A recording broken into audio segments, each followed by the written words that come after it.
Hey everybody, wanted to let you know that my new book, Hometown Titan, Build a Local Business That Dominates Your Market, is now available on Amazon and has already hit the bestseller lists. We're going to be coming out with Audible soon and hoping to get it into some bookstores, but it would mean the world to me if you went out and got your copy here today, because in this book, I tell never before told stories on my 12 plus year journey in the moving industry. So go get your copy today, Hometown Titan, Build a Local Business That Dominates Your Market, and tighten up.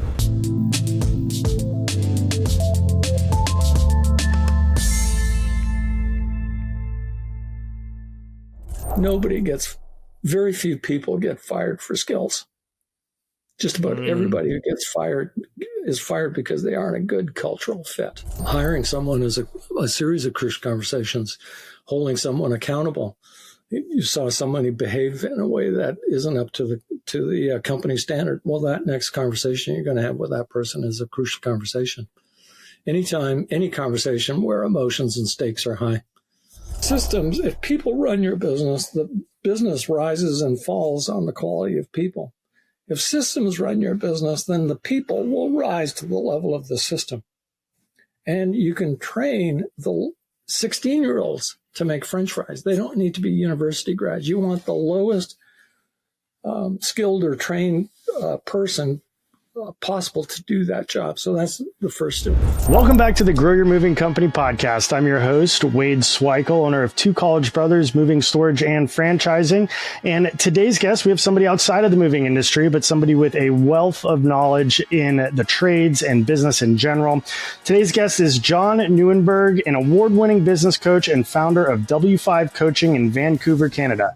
Since 2004, John has helped over 350 small business owners, especially in the trades, and he helps them transition from overwhelmed technicians into effective CEOs. And before launching his coaching practice, John came from the C-suites. He was the president and CEO of BC Liquor Stores, a $3 billion enterprise with over 4,000 employees. And he began his career at Tip Top Tailors, working his way from the shop floor to the C-suite. John, thanks for coming on the podcast. I'm excited to learn about your diverse background in business and the trades and as big as large corporate companies, and how you basically went from the ground floor front lines all the way up to, the executive offices of a massive multi-billion-dollar company. And what I like to always tell people that listen to the podcast or that I have conversations with is sometimes you can actually learn the most out of people that came from different industries, because if everybody's doing the same thing in one industry, it's almost like an echo chamber. But when you can read between the lines and see what might be working in other parts of other businesses or even other parts of the country or the world, a lot of times you can take that knowledge and apply it and create an innovative approach. But thanks for coming on. I'm excited to get into it here on the Grow Your Moving Company podcast and see how we can help some movers. But if you don't mind, in your own words, tell me a little bit about your background and how your career has developed and the journey that you've been on to get to where you're at today with W5 Coaching. Well, thanks, Wade. It's a pleasure to be here. So as you mentioned, I've been a business coach since 2004, so it's about 21 years. It was Steve Jobs who said, you can only connect the dots going backwards. And when I first started as a coach, I had an epiphany one morning when I realized I've always been a coach. And that epiphany was about connecting some dots. So let me share a couple of them with you. I'm the eldest of 8 children. Can you imagine the role you're cast in life when you're the eldest of 8? I'm wired to be a teacher, and I knew that in high school. But in those days, that meant wearing a Harris tweed coat with elbow patches, and that kind of bureaucratic institutional style of teaching didn't appeal to me very much. In the early 80s, I learned something called the Socratic method of leadership. So Socrates had it the best way to help somebody is to help them figure it out for themselves. And that's essentially what a coach does. I'm not here to tell you what you have to do, should do, need to do, but I'll help you figure out what's the right thing for you to do. And in a nutshell, that's how I got here. Yeah. So you started your career in a tailor shop. Is that correct? Tip Top Tailors, like helping people make those tweed elbow pad suits? Well, it's actually a national menswear retailer. It's a little like Men's Warehouse. I don't know if you've got that in your area. It's a national menswear retailer. I was a guy on the floor selling suits and shirts and ties, and Did that over the course of 17 years in a bunch of different roles and throughout Canada. And ultimately, I was in Toronto, which is Tip Top's head office, and I was an executive. And I was there for about 5 years. And after about 5 years, I decided I wanted to get back to Vancouver. So I got myself headhunted, and that's how I joined the BC Liquor Stores. Gotcha. So did you have a formal education going into that career path, or did you kind of learn from the School of Hard Knocks and work your way up the ladder? I'm a college dropout. So, but let me answer your question in a slightly different way. I've read 500 books, which may seem like a lot, but if you read 10 books a year for 50 years, you get to 500. I actually think the 500 number is conservative because at one stage of life, I threw out 1,000 paperbacks. Wow. So if it was partly the School of Hard Knocks and partly the school of going to the library and getting a new book. Yeah. And I'm a big reader. I always have at least one book, if not multiple books going. I listen to Audible. I wrote Hometown Titan, which is behind me. And it's about my journey in 15 years of the moving industry. But I honestly, I feel like when you read, you really do stimulate like a different part of your brain than listening. And so I listen to Audible too, but I do think that if you can take notes, and a lot of times I'll listen to a book and order it if I like it, so I can reference it or reread it again and get new ideas as you go. What are some of your favorites that have helped you on your journey? Well, the one that's a cornerstone book that would be relevant for everyone in this audience is the E-Myth, the entrepreneurial myth. If you're in this audience and you haven't read that book, then let me suggest that you run, don't walk, and go get it.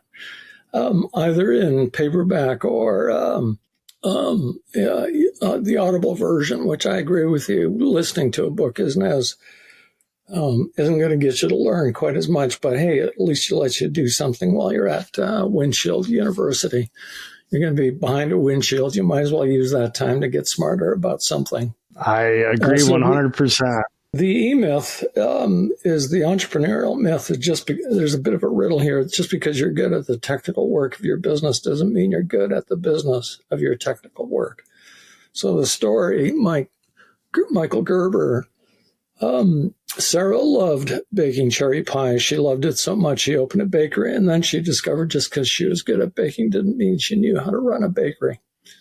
That's the entrepreneurial myth, and just about everybody who's in a trade or everyone listening to the show probably recognizes that being a good mover doesn't mean that you're good at owning the business that happens to do moving. Those are two very different skills.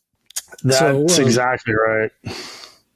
If there's one book you ought to read, the first one I recommend is the E-Myth. It's the first one I ask my clients to read. Yeah, and I've read the E-Myth. It was one of my first introductions to the importance of creating systems and processes, because in moving, I always say it's a low barrier to entry, but it's a high barrier to success. And most of us get into the moving industry by working as a mover. That's how I did. And that's how a lot of the people that I spoke to did. And it probably took me 7 years before I figured out the business side of it and could finally get off the trucks pretty much for good.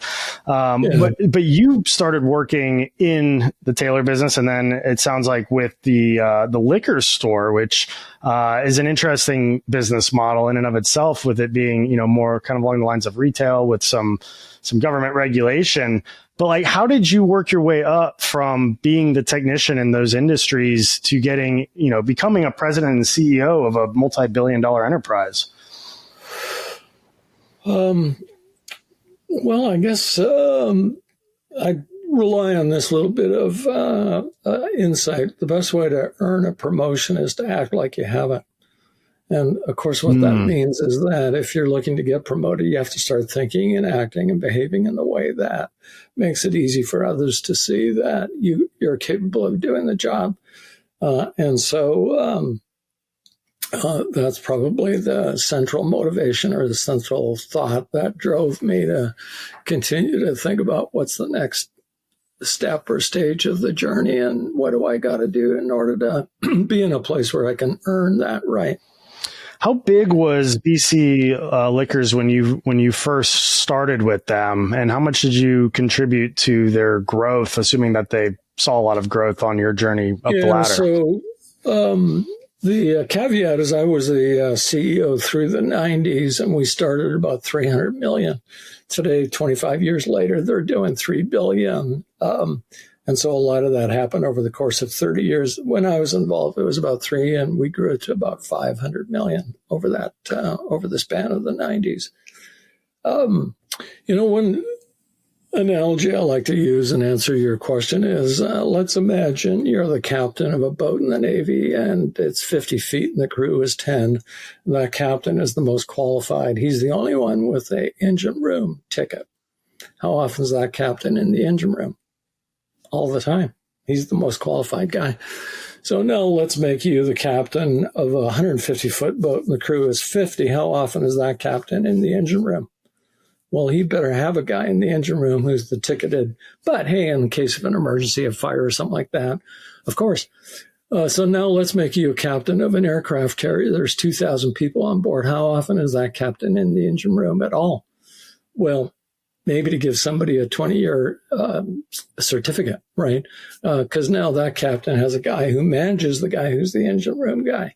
And so my point here is that even though the role captain is the same at each one of those stages, what the role requires is an entirely different set of skills as you go away from being less of a technician, to use an E-Myth term, into a manager, and then ultimately the entrepreneur or the visionary.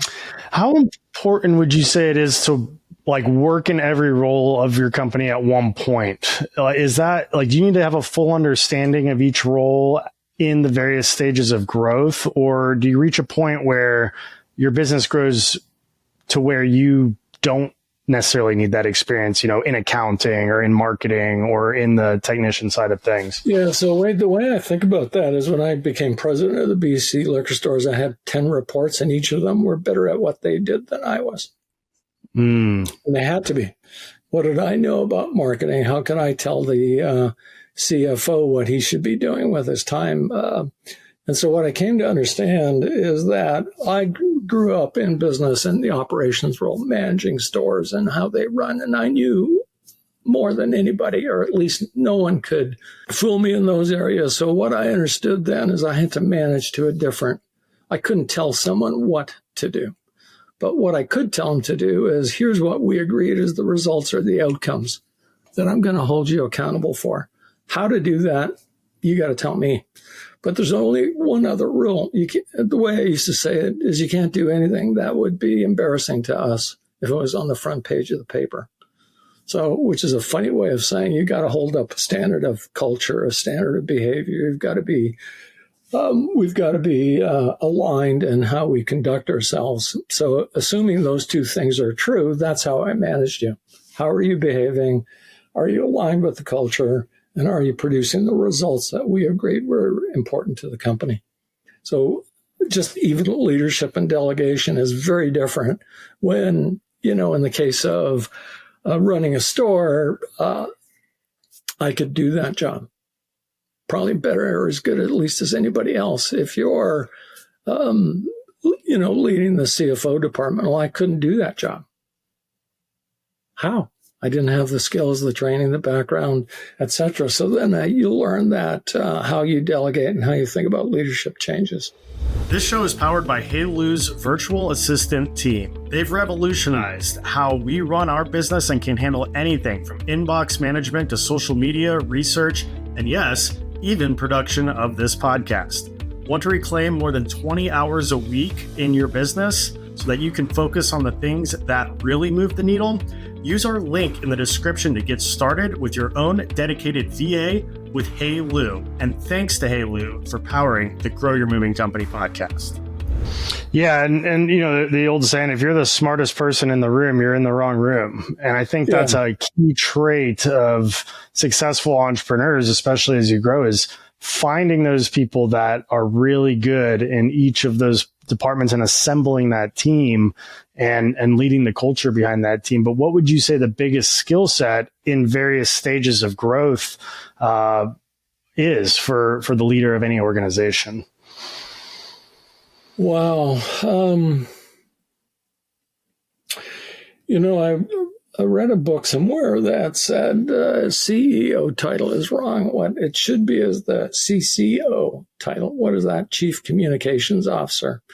And what I mean by that is the principal job of a business leader is to get everybody on the same page.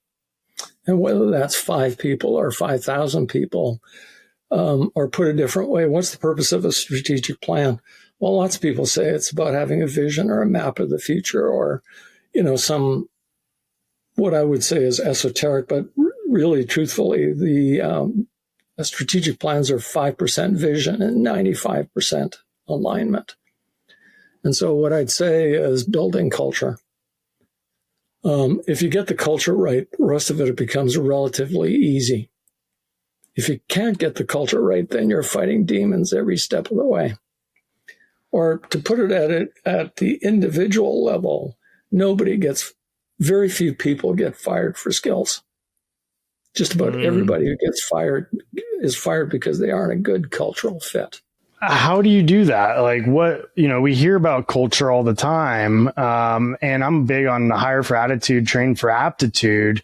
But it's still, I feel like it's just been a lifelong pursuit on figuring out that code, that culture code, solving that puzzle. What's your philosophy on how do you build that culture?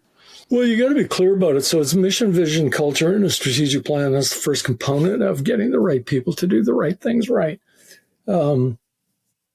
So you might be surprised, or I would challenge the audience here with this question. How many of you have a written document that states your culture? Not in your mind's eye. Where is it written? And let me ask you, if I went to the shop floor or into the back of the moving truck and I said, what's your culture? How many people would be able to tell me? Or if I said, where was the last example of when you saw someone hold our culture? Or when did you see the last time that you saw someone contravene the culture? So when I say the chief communications officer, that becomes the job of that person, is they're there to hold people on account for the culture.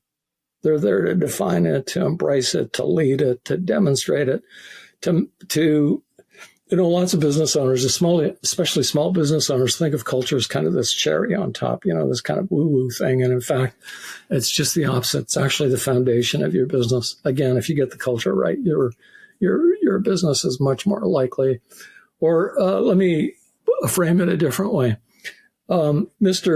Business Owner, how many team members do you have? How many employees? 20. Okay. Well, let me ask you, if you could start your business again from scratch, how many of the 20 would you rehire? Do you know what the most common answer to that is? About 50%. Now think about that for a minute. You mean the bottom half of your team are pissing off the top half? You mean the bottom half of your team are pissing off your customers? What would become possible for you if you get the bottom half to be at least the average of the current average? How would that change your business? Would that help you sleep at night? I bet it would. And so does it come down to the people that you're hiring in the first place? Yeah, what they say is when these startups in San Francisco is the first 20 people define the culture. After that, the culture is defined by the 20 people. So you get to set the culture with the first 20 people you hire. And then after that, they themselves become then the stewards of the culture. I can give you a little bit of, that's kind of a riddle how many handshakes, Wade, would it take for 3 people to shake each hand out of 3 people? Let's see, I guess 2? 3. So there's a formula. Okay. X squared minus X divided by 2. So 3 times 3 is 9, less 3 is 6, divided by 2 is 3. Okay, now let's make the group 10. Let's use this formula again. 10 times 10 is 100, less 10 is 90, divided by 2 is 45. So what's just happened? The size of the group grew from 3 to 10, about 3 times. The complexity of the group grew by a factor of 40. That's what happens. So as your business grows, complexity relationships grow, and the way that you then have the greatest influence on that, how those relationships work, is by setting the culture. That's interesting. So the dynamic is, becoming increasingly more complicated. You've got all these different people with different backstories, different needs, different wants, different agendas. I mean, how do you manage that? Well, that's the point. That's why it's the culture then becomes the way that binds that all together. What was the culture expectation that you had in writing that you set for the organizations that you've led? Well, it evolved over time. I now have 14 points of culture that I'm happy to share, and I use that as an example. The first thing about it, though, and I use this again as a bit of a tease, but why are the 10 Commandments written in stone? They're written in stone because we never debate if thou shalt not kill as a commandment. The only thing we're left to discuss is, did you live by that standard? And so back to the statement of culture, do you have it documented? Is it top of mind for everybody? Would the team hold each other accountable if somebody on the team saw someone doing something that wasn't up to the culture? I can give you a different example, that just thoughts that come to mind. Right now, the NHL is going through its playoffs. The team that wins the Stanley Cup almost always is the team with the highest and best culture, not the best set of players, the best culture. Sidney Crosby and the Pittsburgh Penguins won something like 3 Stanley Cups. It took Ovechkin until he was about 33 before he realized the culture of the team was more important than his scoring record. It's only when he recognized that it didn't, scoring goals is the glory and everything's great about that, but he kind of put himself above the team because his individual scoring record was what mattered to him most. When he came to understand that he was no better than how he worked with the team, that was when the Washington Capitals won the first Stanley Cup. Again, culture. Kind of harping on this and feel like there must be 100 other things, but it really does start with the premise that if you get the culture right, the rest of the business becomes much, much easier. There's, you asked me about a book. Another book that I would have every leader read is a thing called Crucial Conversations. And Crucial Conversations is any conversation you have when emotions and stakes are high. So how often is a leader having a crucial conversation in a routine day? And so your ability as a leader is your ability to, first of all, recognize, to actually do, and then embrace crucial conversations. And that's one of the things that I see business owners have difficulty with. Because what are your instincts when there's conflict? Well, most people do fight or flight. They get angry, they start yelling, or they ignore. They pretend, they don't take them on. So the best business leaders are those that are most capable and most willing to have a crucial conversation. So they have the highest skills and they're willing to embrace and take on those conversations. What kind of conversations? Can you give me some examples of what those might be? Hiring someone is a series of crucial conversations. Holding someone accountable. You saw somebody behave in a way that isn't up to the company standard. Well, that next conversation you're going to have with that person is a crucial conversation. Anytime, any conversation where emotions and stakes are high. So, routine, a performance review. Back of the shop conversation about, hey, I just saw you, drop that tool in some way that damaged that tool. Is that okay? And so it can range from those highest kinds of conversations around performance reviews to everyday things. I want to take a second and tell you all about Tighten Up Training. As a co-founder, we've spent months and months and months and a lot of money pooling together resources from some of the best moving companies in the world. And we're excited to bring this to an online platform available to any mover to use at an affordable price. Tighten Up Training has over 200 videos including mover training, your highest turnover position, so that you can reduce claims, streamline operations, give your team the tools to perform at the highest level of service that generate repeat and referral business and allow you to charge higher prices, as well as sales training, marketing training, business development, leadership. We're adding more content as we speak. We've got legal training in there. We've even got door-to-door training for the moving industry, thanks to Lenny Gray at the Moving Titan Retreat. We've seen a massive explosion of moving companies jumping on to Tighten Up training since the last retreat, and people are loving it. And when you sign up and mention this podcast, we're going to give you a free 6-week onboarding course in order to learn how to hold your team accountable and get the entire team on the platform so that you can have the best off-season and summer season that you've ever had. Ideally, the best 2025 that you've ever had. So go to tightenuptraining.com, schedule your free demo today, and look forward to tightening up. How do you go about your hiring process? Like, to make sure you're getting the right people on that are receptive to those kind of conversations? Because I think a lot of business owners, they're only just looking for people that are breaking the tools. And it can feel like they're just riding on people trying to find things they're doing wrong.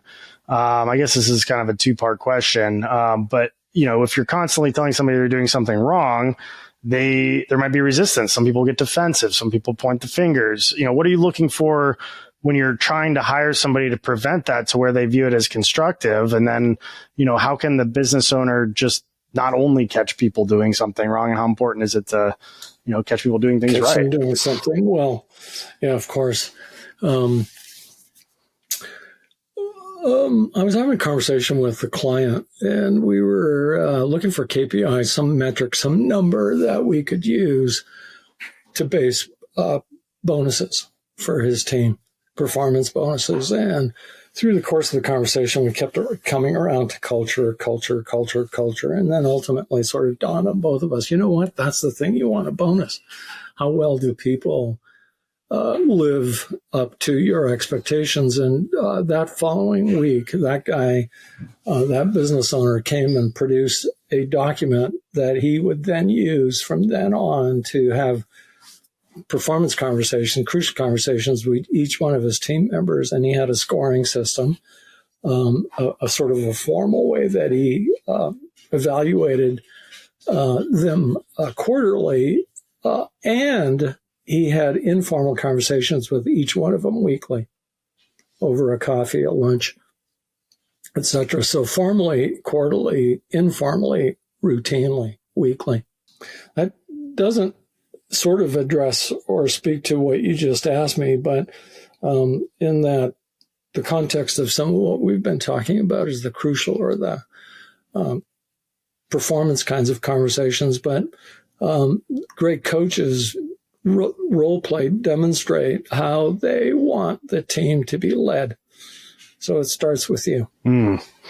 Are you tracking certain KPIs when it comes to culture? Yeah, that's what exactly I was just describing, is that, and he would, and there was like 6 or 7 culture, teamwork, ownership, etc. And he would have this conversation, and he had a rating of plus minus, or 0, or not enough evidence yet to score. And so he used that mechanism as a way to convert culture into something tangible, or something that had a KPI, something he could measure. Gotcha. So it's probably unique as to what those questions are, depending on the type of the business, or what those KPIs are, like individually, what would be a plus or minus. Yeah. But it's ultimately a way to keep your finger on the pulse with how somebody's doing, and transparency to them. There's a back to your specific question. How do you go about hiring? There's a thing called behavioral interviewing. And the concept of behavioral interviewing is the best way to predict future behavior is to examine past behavior. And so what that means is that you can find lots of content about this on the internet, but you could, let's say one of the things that you're looking for is someone who demonstrates good customer service. So that'd be one aspect or one component of your interviewing process. And what you do is create questions or conversations that are designed to examine how that person behaved when it came around to customer service. So give me a time where you had a very difficult customer that you had a hard time satisfying. That'd be an example of a behavioral style question. And you would, in an hour, you wouldn't be able to do more than 2 or 3 areas for questioning, because the skill in behavioral interviewing is that you do a deep dive. That first answer is the kind of the first blush answer, and you really want to examine and find out how legitimate, how accurate the portrayal is, so that you can reasonably say, oh, I know how this person's going to behave when it comes to customers, and if I were to hire this person. How do you determine when someone is not a good cultural fit? Say they do well with the interview, they come on the team, but they're not meeting the culture. They're just not a good fit once push comes to shove. What are you looking for with that person? When to let them go? One of the things I've learned is when hiring, I was probably 50-50. Half the time it worked, half the time it didn't. And I used to be kind of embarrassed about that. Gosh. But then I came to understand that's about typical. What that means is that when you're hiring someone, it's about 50-50. That person's going to work out. The mistake, though, is I wouldn't know that after 6 weeks. So I hired someone 6 weeks later. Does your stomach hurt? Are you stressed every time you think about that person?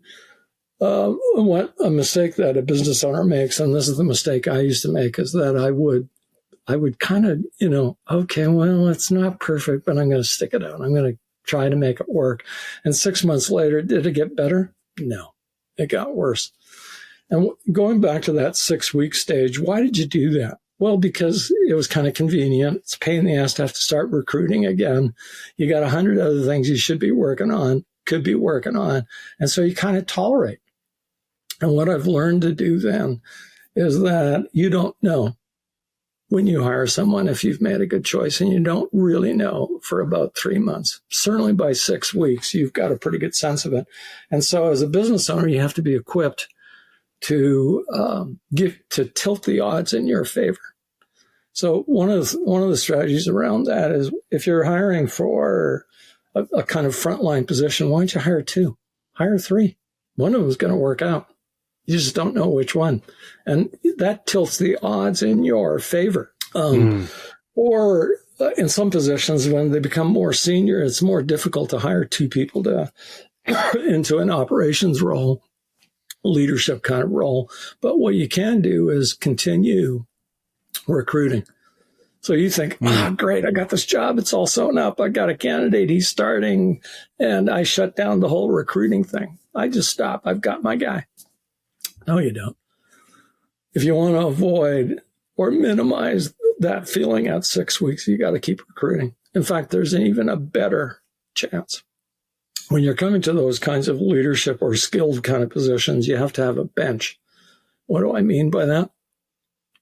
In the 70s, I was a store manager for Tip Top in a store in Calgary. And some background, Calgary grew from about 100 to about 500,000 in that decade of the 70s because the oil business was booming. Nobody was moving to Calgary to work in retail. There was way more money to be made in the oil business. So one of the habits we had is about once a quarter, me, and I was the store manager of the local store. My boss was the regional manager, and my job, we would tour the mall where I was the store manager. And my job was to point out the 2 best salespeople that weren't yet working for me. And so one of the things that I advise business owners to do is to be always recruiting and have a list of, if you've got 3 key roles, you should have 5 people in the back of your mind that if something were ever to happen to one of those key roles, there are 5 people you could call tomorrow and have lunch with. I love that. And that's a big focus on the back of my business card. I always have an area where people can apply. So if I get great customer service when I'm out and about at some other business, I'll ask them, if you or somebody else is looking for a change in careers, let me know. Here's my card. Feel free to apply. That's perfect. Yeah. And you can just always look for people with that great attitude. And a lot of times they associate themselves with other people that have a good attitude. The other thing I like to say to business owners is how much effort does this company put into acquiring customers? 30, 40, 50% of the company's effort is in acquiring customers. How much effort does this business put in recruiting its next great hire? Well, I get around to it when there's a crisis. Can you see what's wrong with this business? You're putting all your effort into getting customers, and this is how much effort you put into recruiting. What would happen if we found a way to balance that so that as you acquire new customers, you would have the resources available to handle those customers as you grow? It often happens when I see business owners who start to actually kind of almost subconsciously hold back from getting new customers. Why? Oh man, if I got another job, I don't know how I'd chill it. I'd be stressed to the max. I'm busy. I'm not answering that. And so subconsciously they start doing things to stop the growth or acquiring new customers. Whereas if you had those two things in proportion, it's never perfect. You sometimes might have a little bit too much staffing. But what I've seen over the years is that if you hire, your next hire would be occupied about 50% of their time, they'd immediately be busy. Human nature abhors a vacuum. Those next 20 hours are going to get sucked up because suddenly out of the woodwork, and I know it sounds woo-woo, but I've seen it happen over and over and over again. Now you have the capacity to take on more business, and you do, because now you're actually looking for it. You're actually actively chasing it instead of restraining yourself. Oh God, I'd have another headache. I don't know how I'd do it. And so as active as you are in acquiring customers, your business needs to be as active in recruiting. Those two things are connected. And when you make that connection, your business becomes much easier to manage and scale. You got to be growing your team at the level you're growing your customers. Yeah, I totally agree with that. I mean, part of our marketing budget, it not only goes to marketing to get new customers, but it goes to recruiting and finding good talent. And part of it goes to almost like propaganda within my organization to perpetuate that culture and taking care of the team members that we have and pushing, keeping the principles of our processes front of mind with everybody. Yeah. I wouldn't call it propaganda, but I do say it's the culture. And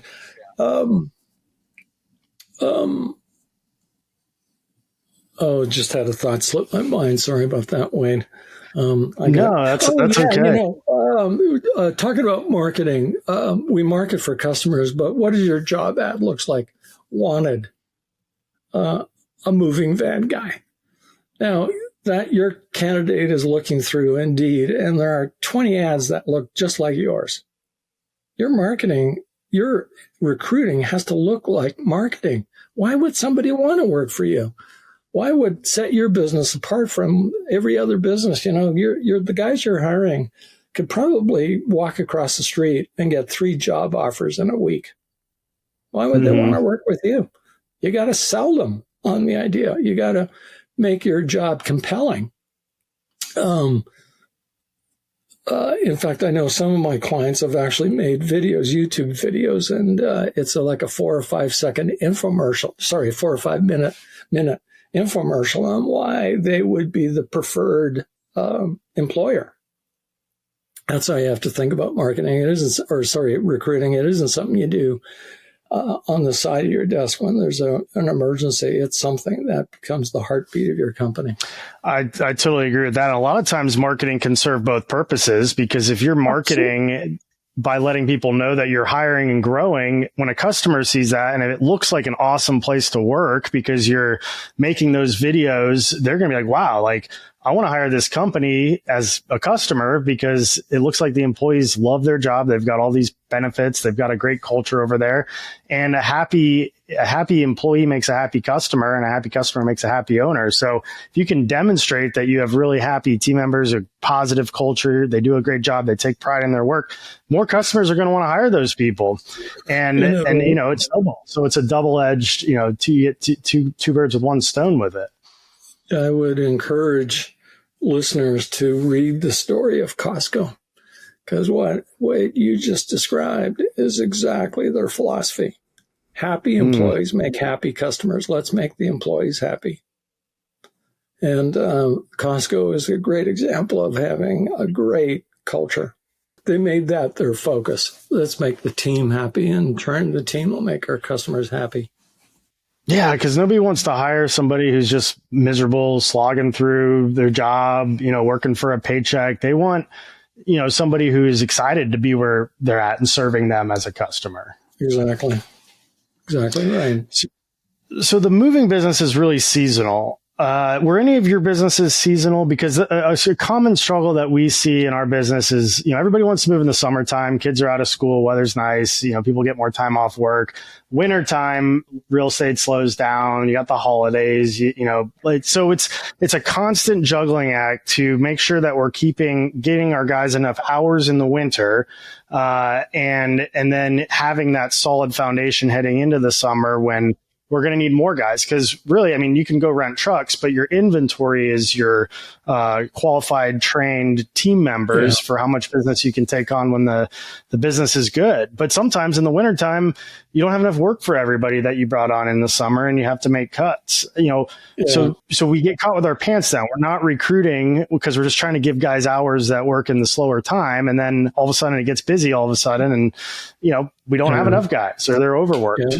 How do you handle a situation like that? Let me tell you a little about menswear.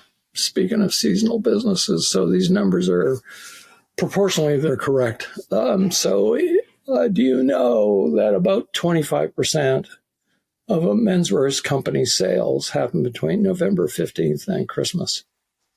And I did not. Of the profit. So the rest of the year, kind of like your seasonal businesses, you're kind of just hanging on so that you can make your money while the sun shines. And to give you a sense of proportion, in August, the business might do $100,000. In December, that business would do $1 million, 10 times more. You know what we did all year? Starting in August, we had a profile of what every store needed in terms of a team. So in August, we might have, 3 full-timers and 3 part-timers. By December, that team could be, 10, 12 full-timers and 15 part-timers. And you know what happened on January 3rd? It's a bit nice. See you later. And so another industry that's very similar to that is I have a client who's a painter, construction painting. And same story. During the summertime, they make all their money. In the wintertime, all they do is they give away painting, indoor painting at cost, just enough to keep the skeleton crew busy. And as soon as spring arrived, that skeleton crew became their lead hands and foremen, because he would try to keep the leadership team together, and the leadership team understood that during the wintertime, they're just going to make enough to pay the bills and so forth. And so you want to do this thoughtfully. Another reason to be recruiting in December for what you need in March, in April. When April comes around, you probably have, like in your example, probably have given out 200 of those business cards and collected the names of 200 people. The business cards you talked about, hey, do you know anybody? You just showed great customer service. I'd love to see it. So that in March, you can start phoning those 200 people. Hey, saw you last December. How's things been? Got an opportunity. What are you doing? You're happy where you're working? Like to talk about something else? That's, it's a full-time, gig. Most of you have heard me talk about Moversville and the power of their email marketing service that has helped us increase leads by over 112% over the last year. But have you heard of Moversville Connect? Moversville Connect is an incredible resource for all things moving. They feature an array of vendors and services and lists like insurance providers, softwares, equipment suppliers, marketing sources, and much, much more. The best part, this resource is free. Go check out Moversville Connect today by going to moversville.com and clicking Connect. That's moversville.com and click Connect and discover the world of Moversville beyond email. If nowadays, it might be a little bit different for the frontline crew of a moving company, but nowadays with Upwork, are you familiar with Upwork, that freelance site? Sure. Where you can get, you can find tons of people that are recruiters.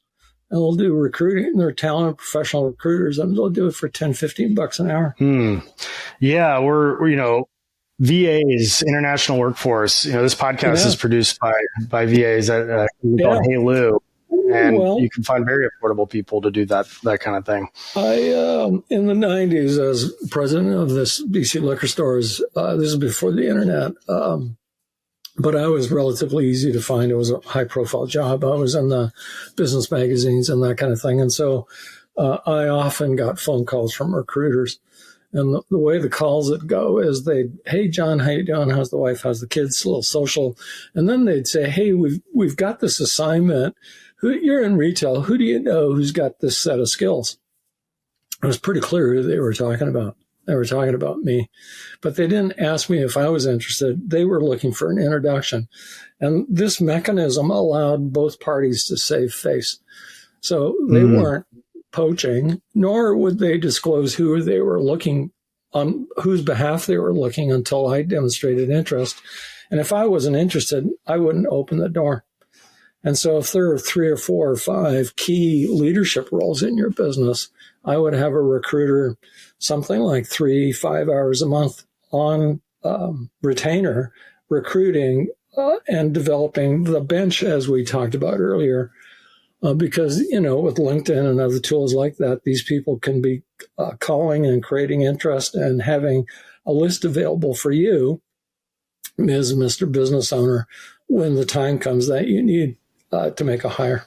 Now, are you being transparent in a seasonal business when you're bringing on a lot of people for a busy season? In the moving company, it's right about now is where everybody's starting to get busy. Are you telling them like, hey, this is basically guaranteed work as long as you do a good job for the summertime, but we're going to be making cuts after the summertime? And are you communicating that up front, or is there another approach? Do you just make cuts and just let people go? Because I feel like it can help to hold them accountable and perform well when they know that we're going to have to take our 50-man roster and bring it down to 25 at the end of the summer or whatever. And it keeps people on their toes a little bit, so they don't get a little too complacent that you guys are competing right now. But I'm curious to hear your philosophy. I mean, how are you communicating this during the hiring process and the recruiting process? Well, I put a high value on transparency, or being open about what the circumstances are. So I would be advising people to make their offer, their proposition transparent. If you want transparency from your team members, then you have to demonstrate transparency yourself, or honesty, or stay in integrity. You wouldn't be hiring someone and say, oh, by the way, I'm going to fire you 6 months from now. And not disclose that right up front. Well, I think going back to the KPIs that you mentioned too for your culture, if there's a clear scorecard on where they need to be, it should really come as no surprise. When you're making the cuts, you can quantify it, and a lot of times they know where they stand, I think, throughout the course of that season. Yeah, that's an important That's an important observation you just made. Is one of the values of a KPI is that any individual knows where they stand relative to their performance because they can see the KPI. They don't need to be told, if here are the three numbers that matter and you're doing poorly in all three. Well, our conversation is just going to reinforce that. You shouldn't be surprised. Yeah. What about training and onboarding? So, that's another struggle I see a lot of moving company owners, and I've been there too in the past, where you're making all of these hires in March for May through August for the season. You're trying to build your basically double or sometimes triple your team in a very short period of time. But one thing we've had happen to us in the past, and we've found some solutions, but I'm curious to hear your take on it, is that our quality can sometimes suffer if there's not good systems, processes, training, onboarding going into that with all these green people that are coming on board. How are you ensuring that your level of quality and consistency stays up here with all these new people without a lot of experience that you're forced to take on if you want to take on the business? Well, there's a couple of things. Number one, if you go to Chat GPT or any AI engine and say, write an onboarding and training program for frontline workers of a moving company, you'd have something serviceable in about 10 minutes. So it's not that hard to have sophisticated, really documented onboarding and training tools. Number one. Number two is the way in which you onboard your team members is their first clue about how you're going to be as an employer. As their first clue about how the quality or the standards that you set when it comes to their work. Because if they're judging that your work, you didn't onboard them properly, you didn't give them the right level of support, you didn't give them the right level of training. Well, if that's how you're going to be with them, how does that translate into how they're going to be with your customers? So your investment in onboarding and in training is an investment in how your company gets presented to its customers. I agree with that. I mean, you only get a first impression once. Well, that's the folklore about it. Make a good first impression with your team. The team then understands the standard they're being held to when it comes to the first impressions they create for your customers. There's a link there, and it's not always obvious to business owners, or they don't make the connection. It's back to what we talked about. Treat the team right. The team will treat the customers right. Yeah, exactly. I think systematizing everything too to streamline that training process goes a long way, making sure you have written SOPs, checklists, videos, and I'm involved with a company a lot of listeners are familiar with called Tighten Up Training that we have high quality HD videos shot on an online platform that you can white label to your own business to make it look like it's your own training program, so that, an owner can, still do that hands-on onboarding phase, but a lot of the foundational ways how to protect furniture and move furniture can be demonstrated with video. And AI is making that even easier. Like you mentioned, ChatGPT, you can make AI training videos with that written process that you can come up with to really streamline things. So to sort of capture that idea, the essence of a business could be described as a three-legged stool. So the first leg of the stool is systems run the business, people run the systems, you lead your people. That's the first leg. So let me tease you a little bit. How do they get those French fries that taste the same in your city or mine? And the French fries are made by a 16-year-old, and the parents of the 16-year-old can't get him or her to clean their bedroom. How do they do that? They have great systems. Here's how we make French fries. Here's the SOP. Here's the recipe. Now, if people run your business, the business rises and falls on the quality of people. If systems run your business, then the people will rise to the level of the system. And you can train the 16-year-olds to make French fries. They don't need to be university grads. You want the lowest skilled or trained person possible to do that job. So that's the first stool. The second leg of the stool is about 85% of a business ought to be routine. This is how we make French fries. everything is systematized, everything. We have a method of doing everything, but about 15% of the time, stuff happens, mistakes, errors. So one day, we run out of potatoes. Well, we got to call Wade Saturday night, 10 o'clock. Hey, Wade, we don't have potatoes. And we have to, it's kind of like a fire truck at the door, and we figure out some answer to the question. And then the third leg of the stool is we always look for a system solution, not a people solution. And what that means is as soon as we assemble, we ask ourselves, what would the system have to be so we'd know what to do the next time we run out of potatoes? Because we don't want to phone Wade, and Wade doesn't want to be called at 10 o'clock at night. And so that's when you have a fully systematized business. And the E-Myth has the first third of the book is about the difficulties that a typical business owner experiences, the technician style business. And the second, the final 2/3 of the book is the solution. And he describes it as the franchise model, which basically means what I just described, the three-legged stool. I like that. I love that what you just said. Systems run the business, people run the systems, you lead the people. That's a powerful quote, and I haven't heard that, but it just makes total sense. I think it's before in the E-Myth, but yeah. Oh, okay. Systems run the business. People run your systems, you lead your people. That's the definition of the first leg. That's the definition of how you get a business to operate successfully. Have the right systems, get people to run those systems, train them, onboard them, teach them, and then your job is to be the leader, set the tone, be the culture setter. Simple as that. You had mentioned earlier that the painting company that was seasonal would give away their services essentially at cost. Can you talk about how businesses should be pricing for seasonality? Because what we see in the winter time, when the leads dry up, not as many people are moving, we see our competition just slashing prices, basically, half of sometimes what it is in the summertime. And I have my own thoughts on this, but I'm curious to hear your thoughts on this, how to make it so it's not a race to the bottom. And, you're killing yourself with, not making any money on your margins. But, it may not be a pricing problem. It might be a lead problem. What's your philosophy on pricing for profits and not hurting yourself and the local market with just lowering your prices to try to keep guys busy? Yeah. So, that's lots and lots of different tentacles to that question, but it starts with the mindset of the business owner.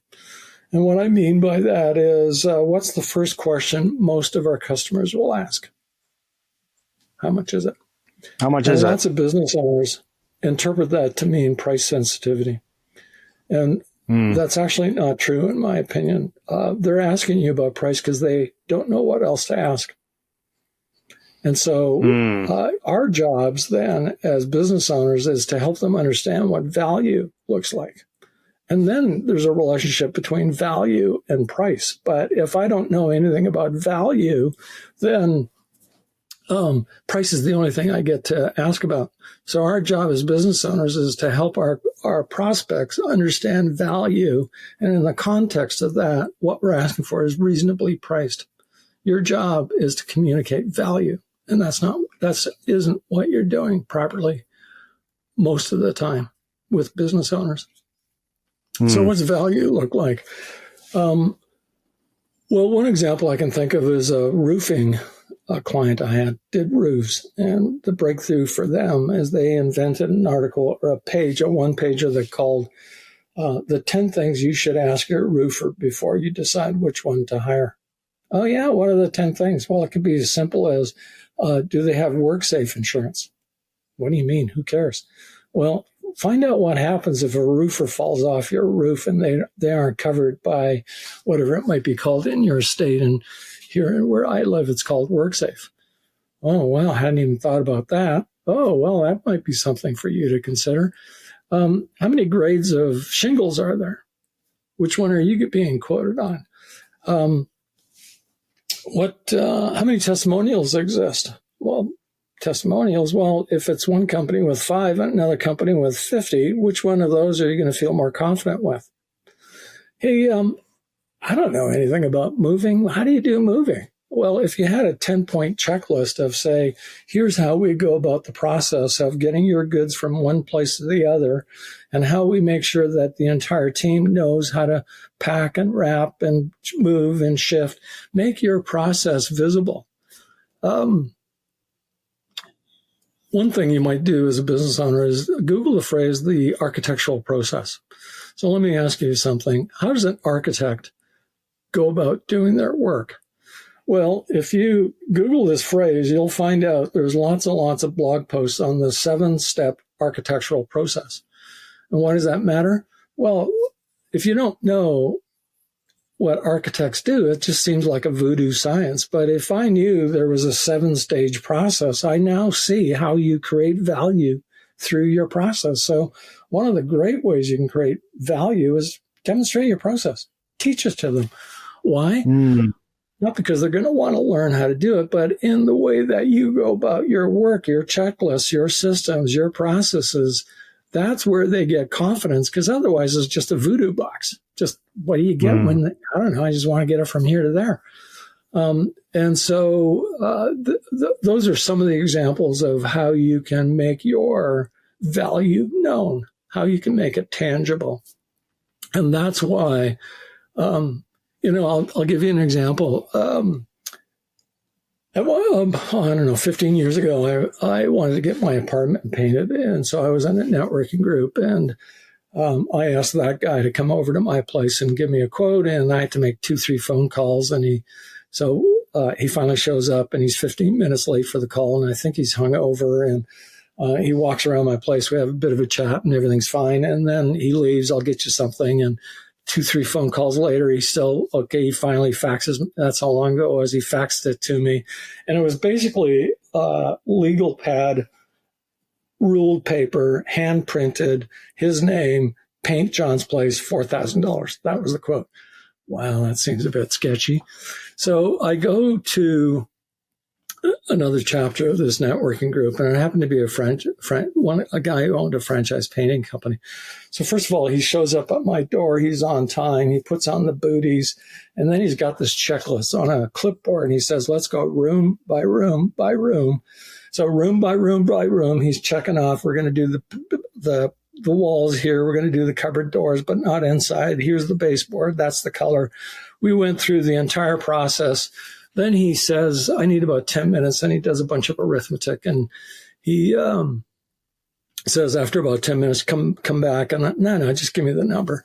No, going to walk you through the whole thing. And so he goes again. We walk through the entire process, room by room by room, following his checklist. And, oh, by the way, it's a 5-day job, so we need a place where we can put the paint and the tarp and everything. So, because of course, you want to continue to live there, and our guys are going to be certified and this and that and everything else. And it turned out his quote, which he gave me on the spot, was $2,600. Now, which one would you take? Now, if the prices had been reversed, I would have taken the $4,000, because in the way he interviewed me, the way that he built together his proposal and his quote, he showed me where value was in the way that he asked the questions and how, and I was very clear. And this spreadsheet, this clipboard, this checklist that he created was so good. Without a word, he could give it to the foreman of the painting crew, and they would know exactly what to do without a word from him. That's how good their system was. And that's why that demonstration was a great example of how he created confidence in me that I was willing to pay whatever price he quoted. Now, it happened in my case that it was less, but if it had been the reverse, I would have paid it happily, because I knew what I was going to get, and I was confident that he was going to be able to deliver it. Yeah. And in that case, it wasn't just saying how valuable his service was. It was demonstrating how valuable his service was by how he just did that part of the service. So they're going to likely do that same extensive attention to detail and process through the rest of it too. Demonstrate your process, make it visible. And in that, you will then communicate, make value tangible. And then you won't get pushed back on price. If you're getting pushback on prices, because that's the only thing you're left talking about. I love that. Demonstrate your process. That's a good one to end it on here. We're running out of time here, John, but this has been really informative. As I usually do on these podcasts, I do this podcast to learn from extremely successful individuals like yourself, and got a lot of notes here, but that's a huge takeaway. How can people get in touch with you? Or go ahead. Sorry.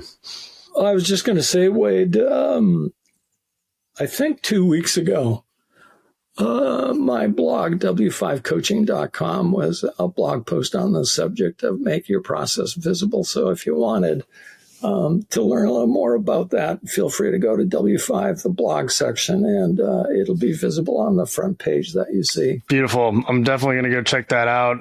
What's the website for that, or how do people get in touch with you if they want to work with you or go deeper in anything that we talked about here today? So I'm really easy to find, W5 Coaching. Let me give you a way to remember that. So the Socratic method of leadership was to help people figure it out for themselves. And the way you do that is you guide them through a conversation. And the best way to do that is ask them questions. What are the 5 core questions? Who, what, when, where, why? W5. That's the underpinning. That's the backstory of coaching. W5 coaching. And I'm glad you mentioned that, because I was going to ask where the W5 came from. I figured there would be a good reason for it. Who, what, when, where, why? W5 coaching. It happens to be also what they teach you in journalism school. When you write or reporting a story, reporters are asked to answer those 5 questions in their story. Yep. And I can vouch for that firsthand because I went to journalism school. That's what I majored in, broadcast journalism. So that I get to keep scratching that itch with this podcast, even though I own a moving company and I'm in the moving industry. So you're absolutely right about that. That's a good way to remember it.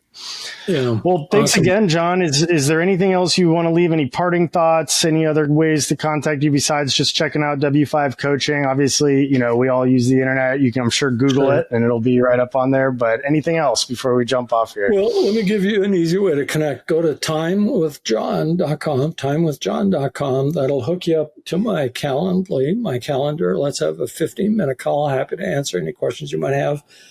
If it feels like a fit, we'll book a full discovery call.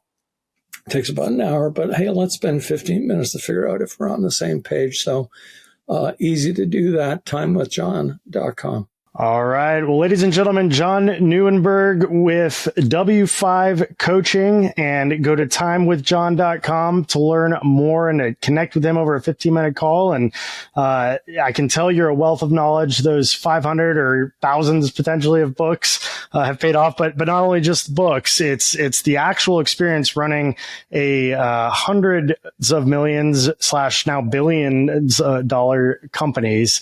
And you don't get to talk to many people like that have that kind of wealth of experience, that work from the ground up over the course of over 50 years. So thank you so much for your time here today, John. And I'm definitely going to go check out that blog post that you just launched. And like I said, took a ton of notes. So really good conversation here. Thank you all for tuning into the Grow Your Moving Company podcast. And until next time, we'll see you later. Before we wrap up, I want to thank the team at Hey Lieu for making this show happen. Hey Lieu is a virtual assistant placement and management platform owned by a fellow moving titan, and they provide the production for the Grow Your Moving Company podcast. But here's what's really amazing. Their virtual assistants do way more than just podcast support. From managing my crazy schedule to handling client communications, data and KPI analysis, and even sales support for a fraction of the cost of traditional salaried in-house employees, they're truly a secret weapon behind Two College Brothers' growth. Curious how a VA could transform your business? Check out our referral link in the show notes. Thank you for tuning in to another episode of the Grow Your Moving Company podcast. If you would like to learn more about any of the sponsors listed on this show, want to apply for the next Moving Titan retreat, or interested in owning or working for a Two College Brothers franchise, drop me a line at wade@twocollegebrothers.com.